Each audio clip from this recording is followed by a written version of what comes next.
The morning sun rose over the peaceful city of New Harmony on the planet, Kepler 442b. Children played in the crystal gardens, while their parents tended to the glowing fruit trees that provided food for the entire colony. The Zilani people had lived here for over 200 years, building a perfect society based on peace and knowledge. Elder Zarath stood on her balcony, watching the daily life of her people below. Her pale blue skin caught the warm light as she smiled at the sight of young Zilani, learning to read in the public squares. The Zilani had always been a gentle race. They stood 7 feet tall but were thin and fragile. Their large eyes could see many colors that other species could not. Their long fingers were perfect for delicate work with technology and art. The peace was broken by a terrible sound from the sky. Massive black ships appeared through the clouds like metal storms. They were ugly and covered with weapons. The ships belonged to the Vorthan Empire, the most feared military force in this part of the galaxy. For decades, the Vorthans had been conquering peaceful worlds and enslaving their people. Zarath's heart filled with terror as the first energy beams struck the city. Buildings that had stood for centuries crumbled to dust in seconds. The beautiful crystal gardens exploded into deadly fragments. Zilani families ran screaming through the streets as more ships descended from the dark sky. The Vorthan soldiers poured out of their landing craft like metal insects. They were shorter than the Zilani but built like walking tanks. Their armor was thick and black and their weapons fired beams of pure destruction. They moved through the city with one purpose: to kill or capture every living thing. Zarath ran to the emergency communication center in the heart of the city. Her hands shook as she activated the quantum transmitter that could send messages across the galaxy. She had to get help. The Zilani had no weapons and no army. They had always believed that their membership in the Galactic Federation would protect them. "This is Elder Zarath of the Zilani colony on Kepler 442b. She spoke into the transmitter, trying to keep her voice steady as explosions shook the building. "We are under attack by Vorthan forces. We need immediate military assistance. Our people are dying." She sent the message to every member world of the Galactic Federation. Surely someone would come to help. The Federation had thousands of member species with advanced technology and powerful militaries. Hours passed. The city burned around her while she waited for responses. Finally, the first reply came from the Altarian Collective. "We have received your distress signal," came the calm voice of Ambassador Thexmore. "However, the Altarian people are philosophers and scientists, not warriors. We cannot risk our population in military action against the Vorthan Empire. We will pray for your safety." Zarath stared at the communication panel in disbelief. The Altarians had the most advanced space fleet in the Federation. If they would not help, who would? More responses arrived over the next few hours, each one crushing her hope a little more. The Crystalline Collective sent a message saying, "Violence contradicts our core programming. We cannot participate in warfare, even to save lives." The Corvan Military Republic, known throughout the galaxy for their warrior culture, replied, "The Vorthans possess orbital bombardment capabilities. The risk to our forces is too great. We cannot commit troops to your world." Even the peaceful Aquatic Federation refused to help, saying their soldiers could not fight on dry land. One by one, every major power in the galaxy found reasons to abandon the Zilani to their fate. They all spoke of regret and sympathy, but none offered actual help. By the second day of the invasion, half of New Harmony lay in ruins. Vorthan soldiers herded Zilani civilians into prison camps. Those who resisted were killed without mercy. Zarath watched from her hiding place as families were torn apart and loaded onto transport ships bound for slave worlds. The Vorthan commander, a brutal creature named Zephox, had set up his command post in what used to be the Zilani council chamber. He broadcast messages throughout the city, demanding complete surrender. His voice was cold and mechanical through his helmet speakers. "Zilani people," he announced, "you now belong to the Vorthan Empire. Those who obey will live as slaves. Those who resist will die. Your Federation friends have abandoned you. No help is coming." Zarath felt despair crushing her heart. The commander was right. No help was coming. She had sent dozens more messages to Federation worlds, and the responses were all the same. Expressions of concern, but no action. On the third day, she tried one last desperate plan. She accessed the Federation database and sent distress signals to every species listed, even the ones she had never heard of. Most were small colonies or primitive worlds that probably could not help even if they wanted to. Her finger stopped on one entry near the end of the list. Sol system species human status recently discovered, technology level, primitive. She almost skipped over it. What could a primitive species do that the advanced civilizations of the galaxy could not? But she was desperate. She sent the signal anyway, along with all the others. The responses from the small colonies were predictable. They either had no military forces or were too far away to help. Zareth was preparing to give up when something unexpected happened. A new signal came through the quantum transmitter. The voice was different from any she had heard before, rougher somehow, but also warmer.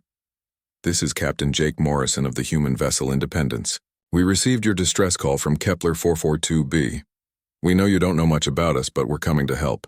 Hold on a little longer. Help is on the way." Zareth stared at the communication panel. Humans? She quickly searched the Federation database for information about this species. What she found was not encouraging. They were listed as a recently discovered species from a world called Earth. Their technology was described as primitive by galactic standards. Their ships were powered by basic fusion drives, and their weapons were simple projectile throwers called guns. How could such a backward species possibly help when the most advanced civilizations in the galaxy had refused? But as night fell over the burning ruins of her city, Zareth found herself clinging to this impossible hope. She broadcast a response back to the humans. "Captain Morrison, this is Elder Zareth. I thank you for your offer of help, but you must understand, the Vorthans have destroyed half our world in 3 days. They have weapons that can destroy entire cities from orbit. Are you certain you want to face such an enemy?" The humans' response came quickly. "Ma'am, we've read your reports about the Vorthans. We know what we're up against. We're not the biggest or the strongest species in the galaxy, but we don't abandon people who need help. 3 human ships are already on their way to your location. We should arrive in 4 days, 3 ships. Zareth felt her heart sink again. The Vorthans had brought over 50 vessels to her world. But she said nothing. These humans were the only ones willing to help, even if it meant their own destruction. That night, as she hid in the ruins of her once beautiful city, Zareth wondered what kind of people these humans were. The rest of the galaxy had abandoned her people because the risk was too great.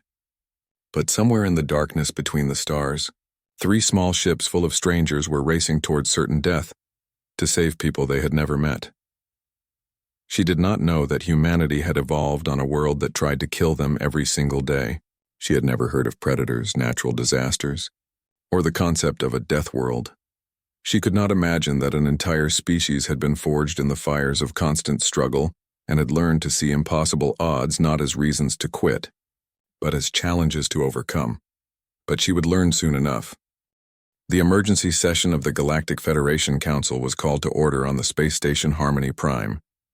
Representatives from dozens of species filled the great chamber, their various forms creating a rainbow of colors and shapes under the artificial lights. Ambassador Thexmore of the Altarian Collective stood at his speaking platform, his tall gray form casting long shadows. His large black eyes showed no emotion as he addressed the council. "Fellow beings of the Federation," he began in his calm voice, "we have received disturbing news from the Outer Rim. An unknown species calling themselves humans has volunteered to assist the Zelani against the Vorthon invasion." A wave of confused murmurs swept through the chamber. The crystalline being representing the Silicon Collective chimed like broken glass. "Humans? We have no record of this species in our military database." "That is correct," Thexmore replied, activating a holographic display. "According to our records, humans are a recently discovered species from a system called Sol. They have barely achieved faster-than-light travel. Their technology is centuries behind Federation standards." The hologram showed crude images of human ships. They looked primitive compared to the sleek vessels used by Federation members. The hulls were thick metal instead of energy-resistant crystals. The weapons were simple kinetic projectiles instead of plasma cannons or particle beams. Admiral Kethvar of the Corvin Military Republic laughed, a harsh sound that echoed through the chamber. His warrior species was known throughout the galaxy for their military expertise. "These creatures plan to fight the Vorthans with metal tubes that shoot pieces of lead? This is either the bravest or most foolish thing I have ever heard." The representative from the Peaceful Unity, A floating, jellyfish-like being pulsed with worried colors. Perhaps we should warn them away. The Vorthans will destroy them in minutes. It would be a terrible waste of life. We tried, Thexmore admitted. Our communications department sent multiple warnings to their fleet. They acknowledged our messages but refused to turn back. Their leader, this Captain Morrison, insisted they had made a promise to help. A promise, repeated the Silicon Collective's representative with electronic disbelief. They would throw away their lives for a promise to strangers? Admiral Kethvar pulled up more information on his personal display. I have been studying their ship designs. These humans use fusion reactors that are barely controlled explosions. Their armor is simple metal plates. Most concerning of all, they carry no medical pods or healing technology. It appears they plan to fight until they die. The Aquatic Federation's representative, speaking through a water-filled communication sphere, bubbled softly. What kind of species develop space travel but not proper medical technology? Do they not value their own lives? According to the cultural data we have, Thexmore continued, humans come from what they call a death world. The terminology is unfamiliar to us, but it seems to mean their planet is unusually dangerous. The gravity is twice what most species consider comfortable. The weather includes something called storms that can destroy entire cities. Their world is filled with creatures that exist only to kill and eat other creatures. The chamber fell silent as the beings tried to understand such a concept. Most Federation species had evolved on peaceful worlds where cooperation was the key to survival. The idea of a planet actively trying to kill its inhabitants was beyond their understanding. The Crystalline Collective representative chimed again.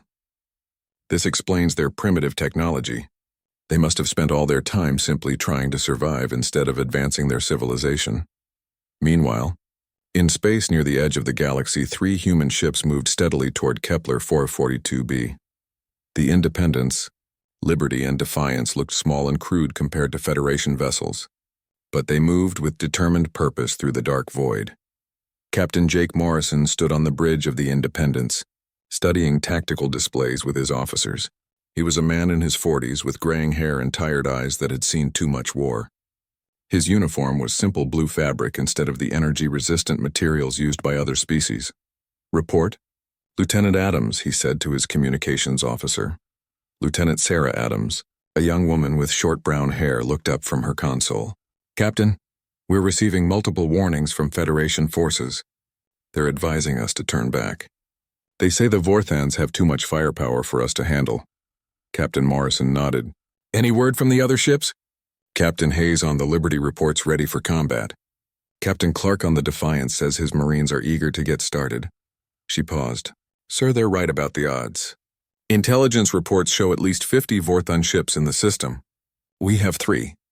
Morrison looked out at the stars ahead of them. Sarah, how long have you been in the service? 5 years, sir. In those 5 years, have you ever known humans to back down from a fight when innocent people were at risk? Adams smiled slightly. No, sir, I have not. Then we keep going. On the Liberty, Captain Lisa Hayes was meeting with her senior staff. Hayes was a veteran of the Mars colonial wars, a conflict unknown to the rest of the galaxy. Her ship carried 800 human soldiers, each trained in combat techniques developed over thousands of years of human warfare. The Vorthans expect to face enemies who fight by galactic rules, she explained to her officers. Energy weapons at long range, formal battle lines, surrender when casualties reach certain percentages.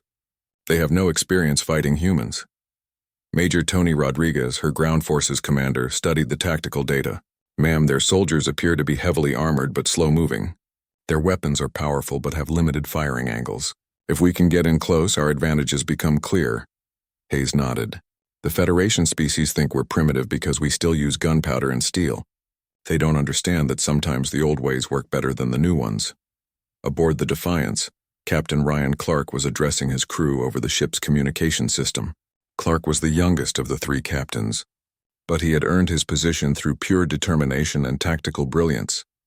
People of the Defiance, he began, in a few hours we're going to face an enemy that has never lost a battle against Federation forces. They expect us to run when we see their superior numbers and technology. They expect us to surrender when the fighting gets hard.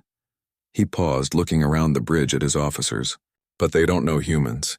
They don't know that our ancestors fought with sticks and stones against creatures with teeth and claws. They don't know that we conquered our own world not through superior technology, but through pure stubborn refusal to give up. The crew listened in silence, their faces showing the quiet determination that had carried humanity from caves to the stars. Back on Harmony Prime, the Federation Council was reaching its conclusion about the human intervention. "It is the decision of this council," announced Thexmore, "that we will not interfere with the human mission, but we will also not provide support. We will observe and learn from what happens next." Admiral Kethavar leaned back in his chair. "I give them perhaps 10 minutes of actual combat before they are destroyed or forced to retreat. The Vorthans have been perfecting their warfare for centuries." "Perhaps," said the Peaceful Unity representative. "But there is something about these humans that troubles me. No species volunteers for certain death unless they believe they have a chance of success. What do they know that we do not?" The question hung in the air like a challenge. None of the advanced civilizations in the chamber could answer it. They had studied human technology and found it wanting. They had analyzed human tactics and found them crude. They had examined human physiology and found it unremarkable. What they had not studied was the human spirit. They had never encountered a species that treated impossible odds as merely another problem to solve. They could not understand beings who would cross the galaxy to help strangers, knowing they would probably die in the attempt. In a few hours, the humans would arrive at Kepler 442b. The galaxy would learn what happened when a species forged in the crucible of a death world decided to make a stand. But for now, the Federation could only wait and wonder what these primitive creatures thought. They could accomplish where the mightiest civilizations had failed. The Vortans were about to discover that technology and firepower were not the only paths to victory. Sometimes all it took was 3 ships full of humans who refused to quit. Commander Zephox stood in his command center aboard the massive Vorthon battleship destroyer of worlds, watching his forces complete their occupation of Kepler 442b. The Zelani had been even easier to defeat than expected. Their fragile bodies broke like glass under Vorthon weapons, and their peaceful nature made them incapable of real resistance. Through the massive viewports, he could see the smoking ruins of what had once been New Harmony. Vorthon soldiers moved through the streets like efficient machines, loading the surviving Zelani onto transport ships bound for slave worlds. Everything was proceeding exactly as planned. "Commander," called his communications officer, a hulking Vorthon warrior named Gethok, "we are detecting 3 unknown vessels approaching the system. They appear to be of alien design." Zephox turned from the viewport, his armored form moving with mechanical precision. Behind his helmet, his scarred face showed mild curiosity. "Federation reinforcements?" "Negative, sir." "The ships do not match any known Federation designs. They are primitive in construction. Our sensors indicate basic fusion drives and kinetic weapons only." Zephox accessed his tactical display, studying the approaching vessels. The ships were small and crude, nothing like the elegant designs favored by Federation species. They looked more like flying chunks of metal than proper warships. "How many troops do they carry?" he asked. "Approximately 1,000 per ship, sir. 3,000 total." Zephox let out a harsh laugh that echoed through his helmet speakers. 3,000 primitives against our 100,000 warriors? This will be over quickly." He opened a communication channel to his fleet commanders. "All ships prepare to engage unknown vessels. Use minimal force. I want prisoners for interrogation. Any species foolish enough to challenge the Vorthon Empire deserves to serve as an example to others." The 3 human ships dropped out of faster than light travel at the edge of the Kepler 442b system. Captain Jake Morrison stood on the bridge of the Independence, watching the tactical displays fill with enemy contacts. 53 Vorthon vessels, reported Lieutenant Adams. "They have us surrounded and outnumbered." Morrison nodded calmly. "Signal the Liberty and Defiance. Begin Operation Thunderstrike." The human ships spread out into attack formation, their movements quick and precise. Unlike the graceful maneuvers of Federation vessels, the human ships moved with sharp, aggressive turns that would have torn apart more fragile designs. Commander Zephox watched with amusement as the tiny human fleet approached his forces. "They actually mean to fight us," he told his officers. "Primitives with more courage than sense." The first exchange of fire began when the Vorthans launched their plasma cannons. Brilliant beams of superheated energy lanced across space toward the human ships. The beams should have vaporized the crewed vessels instantly. Instead, something impossible happened.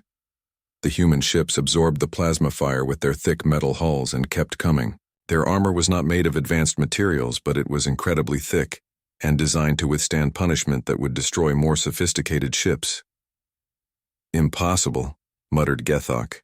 Those hits should have destroyed them. The human response came in the form of thousands of small projectiles fired from simple tube-shaped weapons. The metal slugs moved at incredible speed, tearing through Vorthan energy shields like they were made of paper.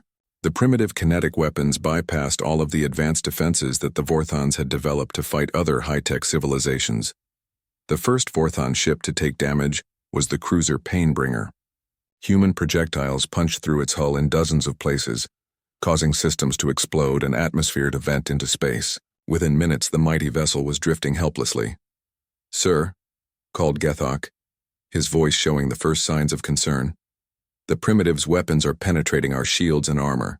Our defensive systems are not effective against solid projectiles." Zephok stared at his tactical display in disbelief. How could primitive metal bullets be more effective than advanced plasma cannons? It went against everything he knew about warfare. The answer was simple, though the Vorthons did not understand it. Human weapons had been designed to kill other humans, and humans were incredibly hard to kill. Every gun, every bullet, every piece of military equipment had been tested in wars against the most adaptable and dangerous species in the galaxy, humanity itself. The space battle continued with results that shocked everyone watching. The human ships took terrible damage but refused to stop fighting.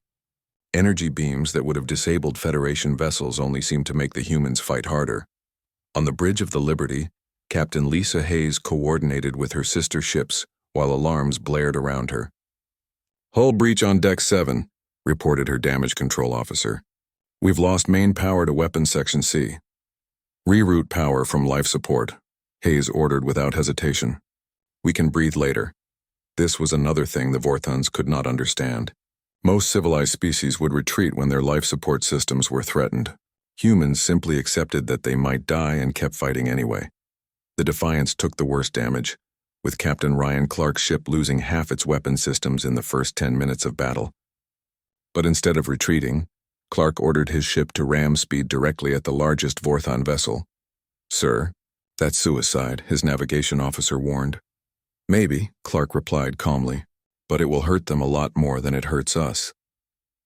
The sight of a human ship charging directly at them while on fire and venting atmosphere broke something in the Vorthan formation. They had never faced an enemy that would deliberately destroy itself to hurt them. Commander Zephox found himself giving orders he had never given before. "All ships fall back to defensive positions. Focus fire on the lead vessel." But focusing fire on the humans only made things worse. The Independence took hit after hit from plasma cannons, its hull glowing red-hot from the energy impacts. But Captain Morrison kept his ship moving forward, returning fire with deadly accuracy. "Their ship should be a floating wreck," Gethok reported, his voice now showing genuine fear. "Our sensors show massive internal damage, but they are still fighting at full capacity." What the Vorthons did not know was that human ships were designed with multiple backup systems for every critical function. They had been built by people who expected their equipment to break down in the worst possible moments and had planned accordingly. The turning point came when the human ships reached close range. Suddenly, thousands of small craft poured out of their launch bays, not the sleek fighters used by other species, but crude metal boxes with massive engines and simple weapons. These human fighters moved like angry insects, swarming around the Vorthan ships in patterns that defied all military logic. They ignored formation flying and tactical doctrine, instead attacking with a wild creativity that no computer could predict or counter. Private Danny Walsh piloted his fighter directly into the engine exhaust of a Vorthan destroyer, his small craft's armor designed to withstand the heat long enough to deliver its payload of explosive charges. The destroyer's engines exploded in a chain reaction that crippled the massive ship. Sergeant Kelly Brooks led her squadron in an attack on the Vorthon command ship's communication arrays. Instead of using long-range missiles like civilized species, the humans flew their fighters close enough to use simple machine guns to destroy the delicate equipment. Within an hour, the impossible was happening. The primitive human force was winning against the mighty Vorthon fleet. Ships that had conquered dozens of worlds were being destroyed or disabled by creatures using technology that should have been obsolete. Commander Zafox stared at his tactical display as more red icons appeared. Half his fleet was damaged or destroyed, and the humans showed no signs of slowing down. "Sir," Gethok reported, his voice now barely controlled panic, "we are receiving reports from the ground forces. The humans have landed troops on the planet's surface." Zafox felt cold fear creeping through his armored body. If these creatures could do this much damage in space with their primitive ships, what would they do on the ground where their soldiers could fight face to face? He was about to find out that space combat was the easy part. The real terror was just beginning. The first human drop pods crashed into the burning ruins of New Harmony like metal meteors. Each pod contained 20 human soldiers, and they hit the ground at speeds that would have killed most other species. The pods split open with sharp hissing sounds, releasing their passengers into the war zone.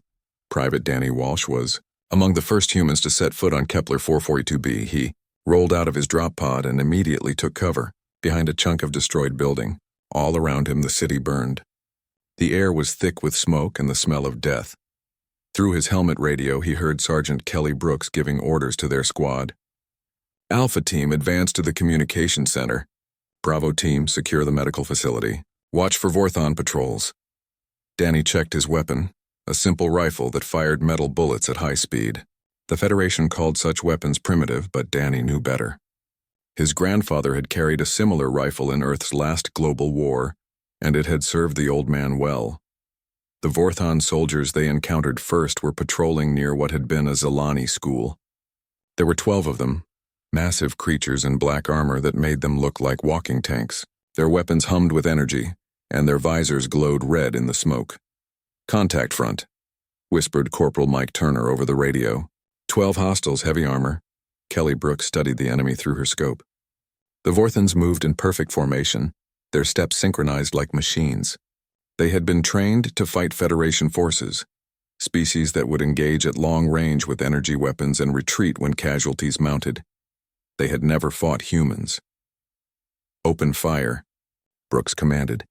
The human soldiers fired from multiple positions at once. Their bullets struck the Vorthons with tremendous force, and something unexpected happened. The advanced armor that could stop plasma beams cracked and shattered under the impact of simple metal projectiles. The Vorthons tried to return fire, but they could not see their enemies clearly. The humans used the smoke and rubble for cover, appearing and disappearing like ghosts. When a Vorthon soldier aimed at one position, the humans had already moved to another. Within minutes, all 12 Vorthons lay dead in the street. "This is impossible," muttered Vorthon Lieutenant Krex as he watched the battle through his command center's cameras. "Our armor is designed to withstand any known weapon." His commander, Captain Vorthok, studied the tactical displays with growing concern. "These creatures fight like the predators from our homeworld's ancient past. They use terrain and surprise instead of proper military formations."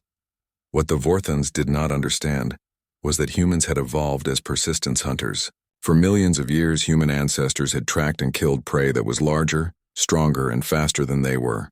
They had learned patience, cunning, and the ability to adapt to any situation.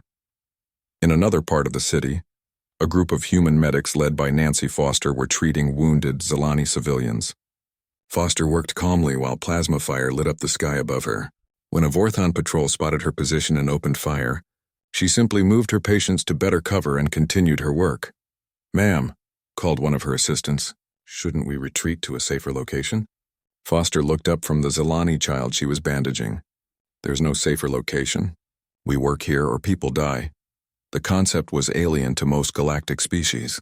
When fighting became dangerous, civilized beings retreated to regroup and plan. Humans just accepted the danger and kept working. Elder Zarath watched the battle from her hiding place in the ruins of the council chamber.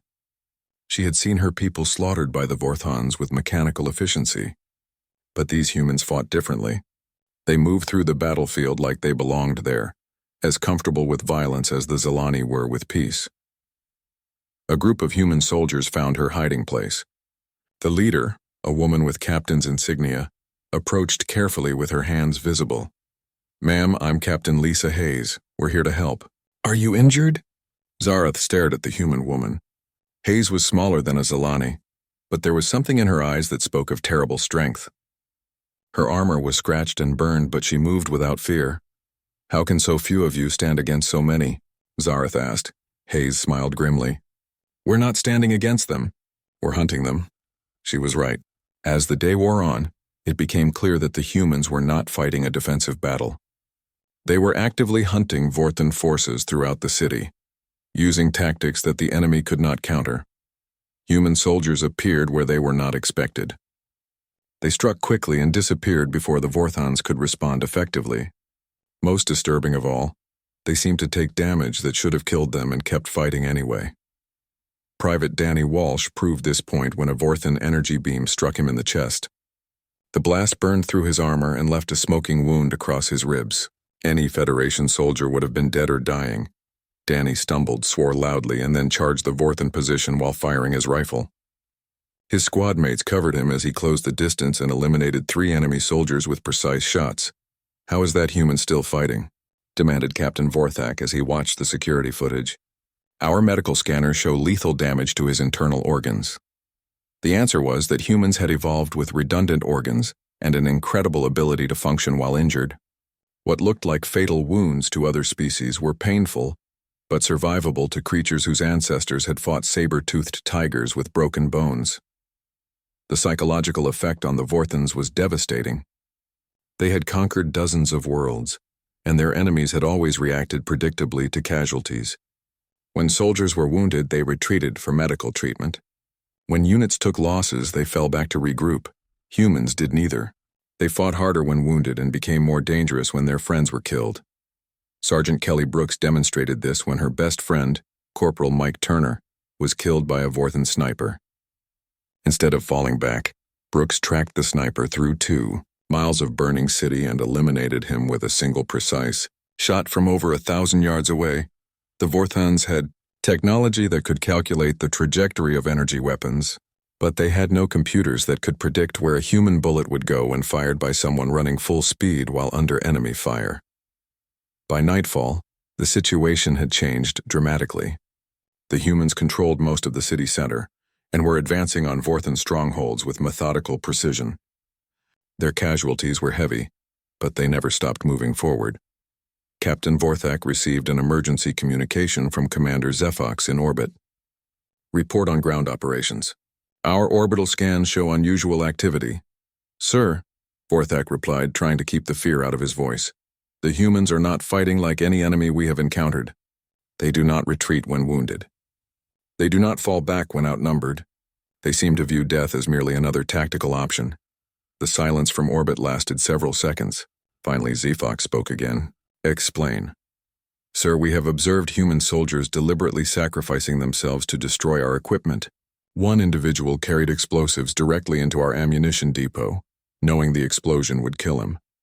Another group held a position against impossible odds for 6 hours, allowing their comrades to rescue Zilani civilians." Vorthak paused, then continued. "Sir, these creatures do not fight for conquest or glory.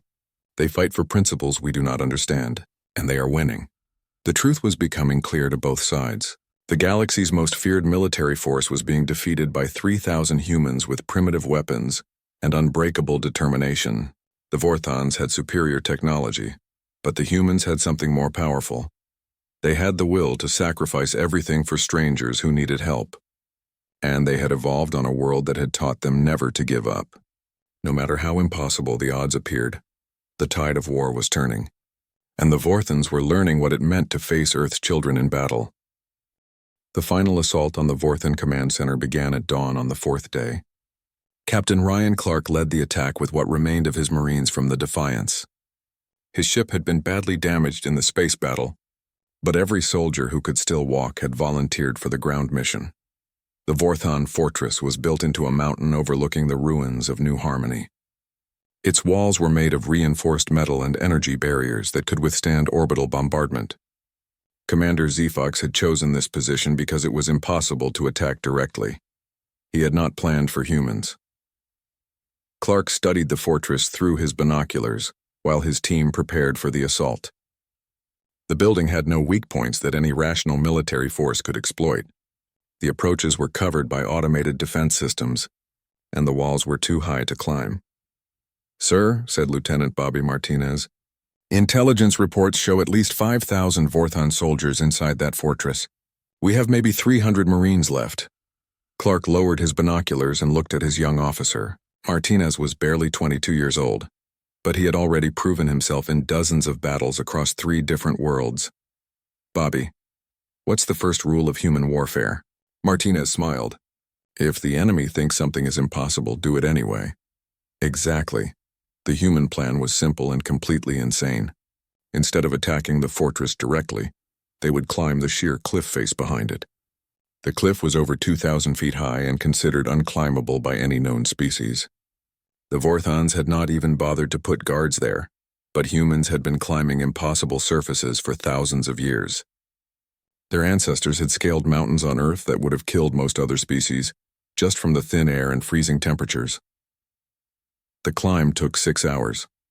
Human soldiers moved up the cliff face like spiders, using equipment that would have seemed primitive to other species, but worked perfectly for creatures who had learned to adapt to any environment. Private Danny Walsh, still carrying bandages from his wounds in the previous day's fighting, made the climb despite a damaged arm. Sergeant Kelly Brooks led the advance team, testing each handhold and marking the safe path for others to follow. Halfway up the cliff, they encountered their first obstacle. A section of rock face was smooth and offered no handholds. Most species would have turned back, but the humans simply improvised. Using explosive charges and metal spikes, they created their own handholds. The noise should have alerted the Vorthons, but the sounds of battle from the city below masked their activities. When the human force finally reached the top of the cliff, they found themselves behind the fortress with no guards in sight. The Vorthons had been so confident in their position that they had left their rear completely undefended. Captain Clark used hand signals to coordinate his teams. The humans moved with the silence of predators, surrounding the fortress before the enemy knew they were there. The attack began with explosions at multiple points along the fortress walls. The humans had placed charges at structural weak points that no computer analysis had identified. They had simply looked at the building and understood where it would break. Inside the fortress, alarms blared as Commander Zephox tried to understand what was happening. His tactical displays showed human forces attacking from impossible directions. "How did they get behind us?" demanded Captain Vorthak over the communication system. Zephox stared at the displays in disbelief. According to his scanners, humans were inside the fortress walls, but that was impossible. The walls were 20 feet thick and designed to stop any known weapon. The humans had not tried to break through the walls. They had simply blown holes in them and walked through. The battle inside the fortress was unlike anything the Vorthons had experienced. Human soldiers moved through the corridors like they owned the place, clearing room after room with terrifying efficiency. The Vorthons tried to set up defensive positions, but the humans refused to attack these positions directly.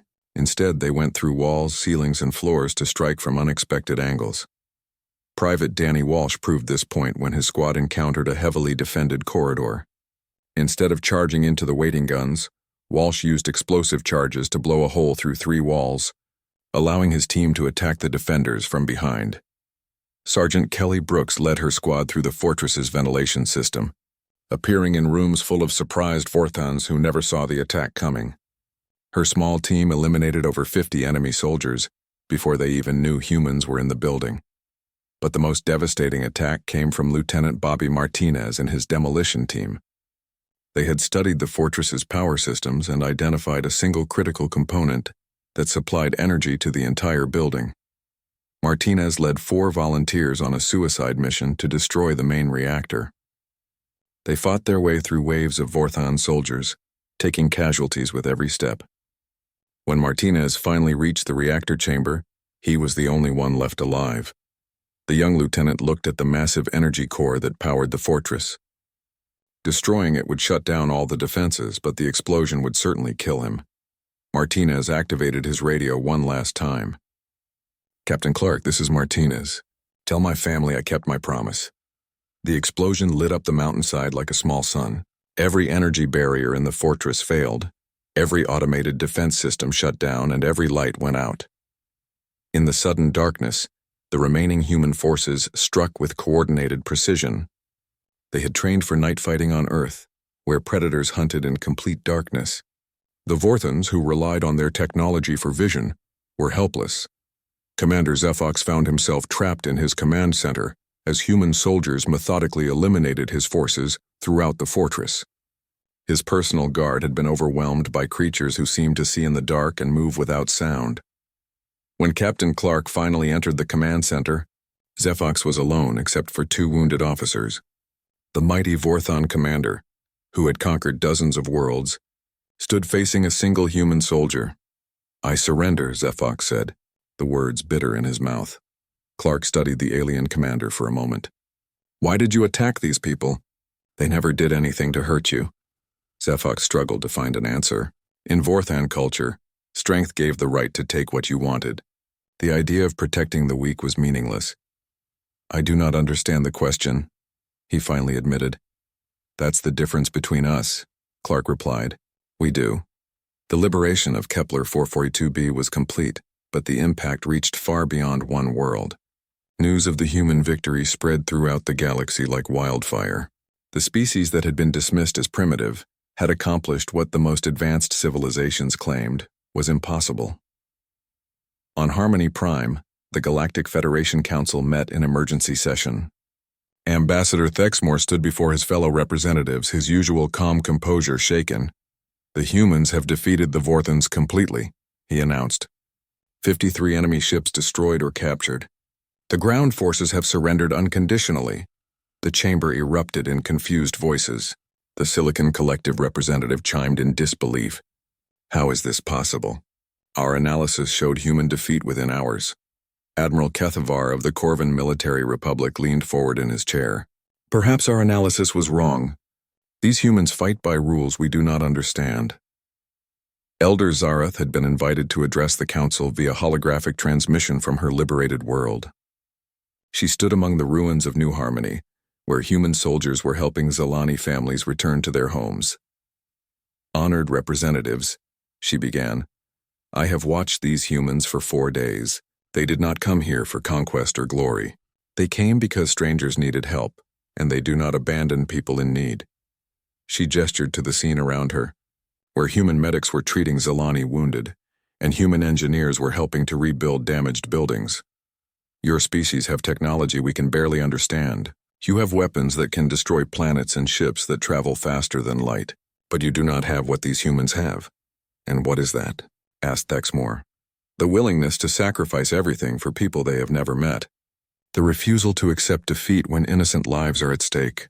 They call their world a death world, but they have used that harsh environment to become something greater than any of us." The council chamber fell silent as the implications sank in. The galaxy had found its protectors, but they were not the advanced species everyone expected. They were the creatures from the dangerous world at the edge of known space.